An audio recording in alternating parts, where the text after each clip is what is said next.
This is Meg's History of Graphic Design, the most ubiquitous book on graphic design history used in universities around the world.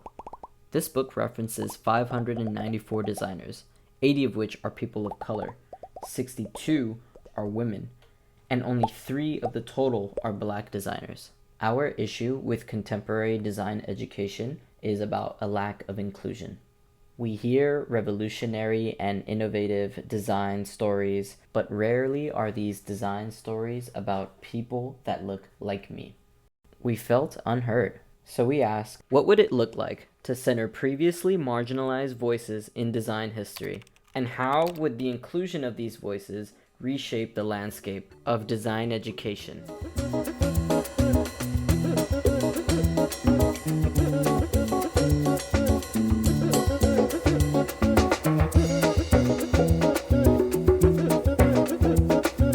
I think it's kind of like we figured out Darth Vader is our father, and we're kind of freaked out. And what do? We just have to talk about it. So we gathered Silas Monroe, Randa Hadi, and Ramon Tejada to invite many designers, educators, and speakers in the BIPOC community in order to tell their stories and open a dialogue. Since initiating the courses, we have expanded our knowledge and recorded a library of resources. This collective knowledge shows us patterns and reoccurring themes across the world, telling us that this discussion of design history is a global discussion. We want to share with you moments from our courses, discussions, and design artifacts that dig into these reoccurring themes and topics. Starting off with the idea of plurality. To tell new forms of design history, it's not about creating one monolithic new narrative. It's about many voices coming together to share and tell stories. The idea that a lot of cultures in the Southern Hemisphere have different ways within themselves of seeing the world, that was not this singular perspective. I think that idea is really super rich, and Escobar goes into it a lot in Design for the Pluriverse. So you start to see that the continent is incredibly diverse in many ways. And not only is the whole continent diverse, but you also have to hone in on a specific country. And then within that country, you have to hone in on a specific state or area. And you are going to find a diversity of ways of looking at things, of seeing things, of languages. And that creates incredible wealth of knowledge, incredible wealth of culture production.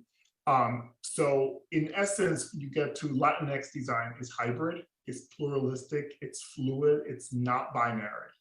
It's important to know and research that the Arabic script is in use across continents in many different places, either as the official script or like an additional script, 2 or 3 or even more in the case of India. This very wide land using the Arabic script also create a very wide range of histories and variation in styles. Now, the question of a new or a reconsidered canon becomes who defines what these terms mean. Who is modern and who is contemporary? The canon, old and new, remains clear. To become Western is to be contemporary. Because good design, a canon, is, as my decolonizing design colleagues have written, a question of who controls, profits from, or is protected, or not, by the ways in which intellectual forms of production and consumption are organized. And this applies to the division of labor in Western design history. So you look at all these interesting things that we found, and hopefully somebody who's watching this could say, okay, that's interesting. I'm going to devote some time and really kind of dig even deeper into this and try to find something worthwhile. Because for us, it's more about like pointing at all of these things for you guys, and then hopefully it'll encourage some of you guys to then dig deeper. So the first time I read the story of the '68 Olympics design, it was in a book in the Otis College Library, and the only person credited with its creation was Lance Wyman, who was an American graphic designer. And this quote from an article published by Adrian Soule on Remescla in 2016 captured the reaction that I also had. He said, "My first impression was that a foreigner had been put in charge of designing the logo because in Mexico, well-made things aren't made by Mexicans." It's a quote that defines malinchismo, a concept that values foreign cultures above Mexico's native one, and a sort of reverse ethnocentrism, if you will. So Paul Klee, who joined the Bauhaus faculty in 1920, he spent 2 weeks in Tunisia in April 1914. It was right after the outbreak of World War I. And he began these series of drawings shortly after his return without ever acknowledging the Amazigh culture he borrowed or really he stole from. According to Mark Antliff and Patricia Layton, who wrote the book Critical Terms for Art History, he thought that the cultural sources of artistic innovation lay outside Europe, but that only European artists and designers would know how to harness them properly.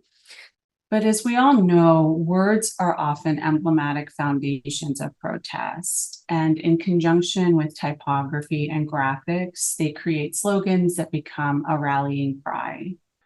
In April of 2018, the very phrase, "There are Black people in the future," sparked outcry in the streets of Pittsburgh, Pennsylvania.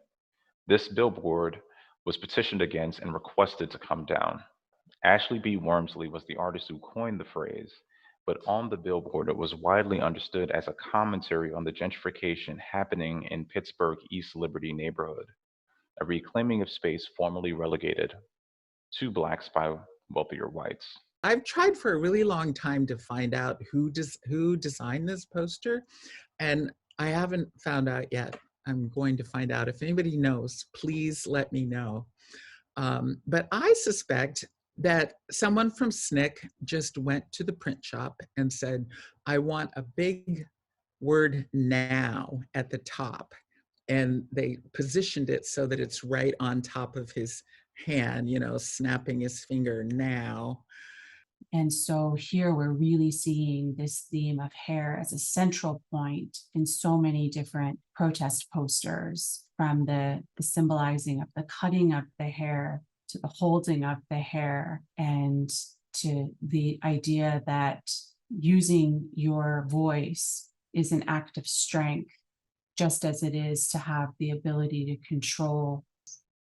For Bringhurst, there are alphabets that have histories longer and more intricate than Latin, and typography and typographers must honor the variety and complexity of human language, thought, and identity, instead of homogenizing or hiding it. Categorizing Arabic as non-Latin implies a hierarchy, an outdated method that ignores the multilingual audience, and some designers have called for abolishing the term. Recent advances in technology and desktop publishing have rendered the creation of special characters easier, but the non-Latin category remains in place, and machines embedded with this binary. Arabic letter forms are forced to accommodate Latin font characterizations within the software. But with the spread of Islam to many regions, from Spain and North Africa to India and the Southeast, a number of languages began adopting the Arabic alphabet, even when their linguistic and grammatical structures didn't quite support it or didn't bear as much resemblance to it.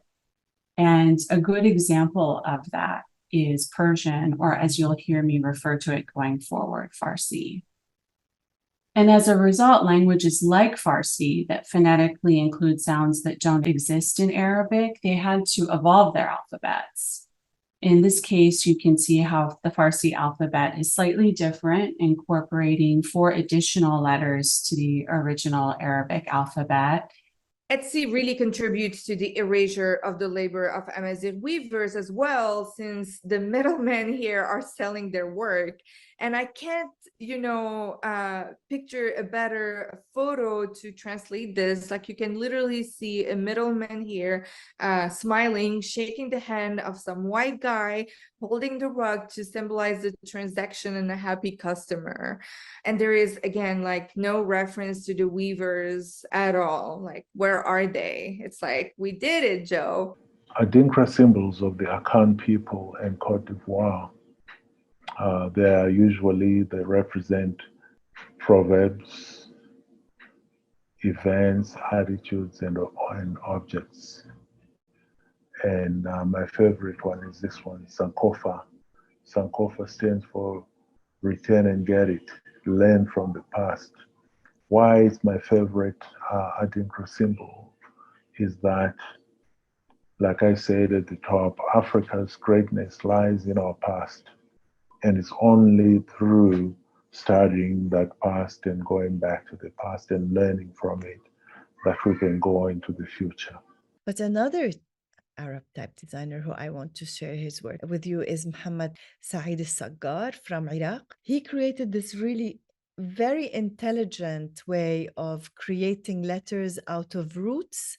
The problem is that for any type designer who's trying to design an Arabic typeface, they actually have to design the 29 letters in 3 to 4 different ways, because the letters are different depending on where they appear in the word, which makes the task very daunting. But in the early days, it made the task even more complex because we needed more and more lead cases. So you'd find these huge, bulky lead cases for Arabic for the early printing presses. So what Saggar was trying to do is cut down on this by creating a font that has roots instead of full letters. And when you build them together, they give you the different letters.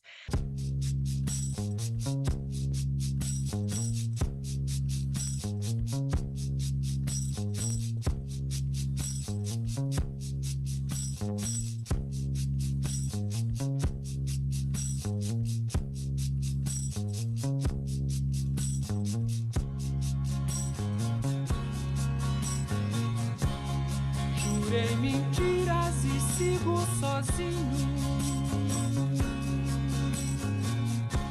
Assumo os pecados.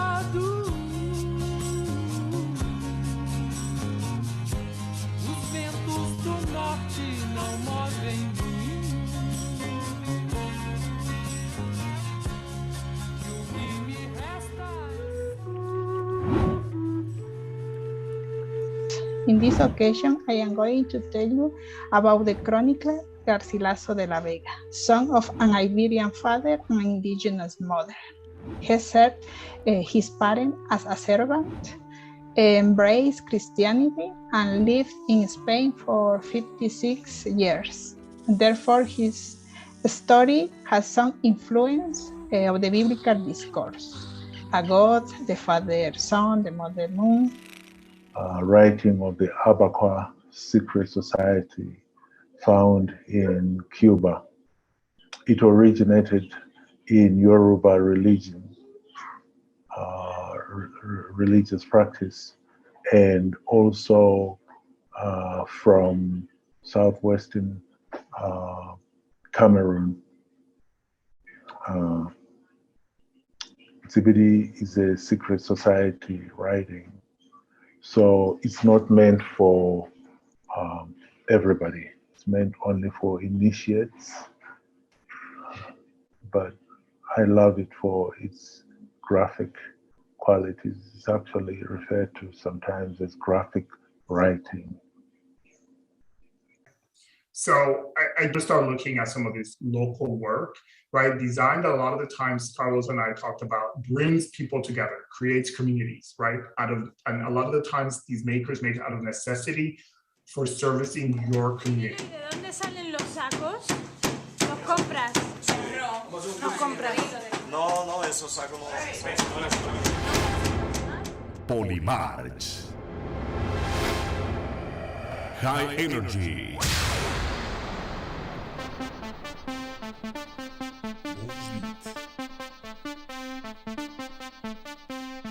by the Esquire. Considered himself the king of the hip hop fires. That is debatable. He gave himself that name. Buddy was not humble. Right.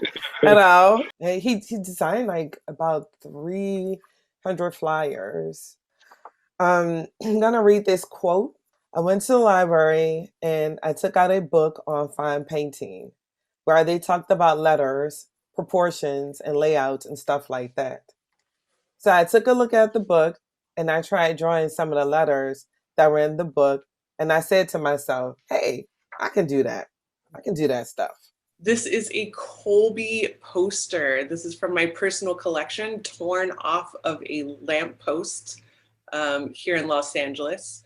So Colby printers created an aesthetic that has become indelible as part of the Los Angeles landscape.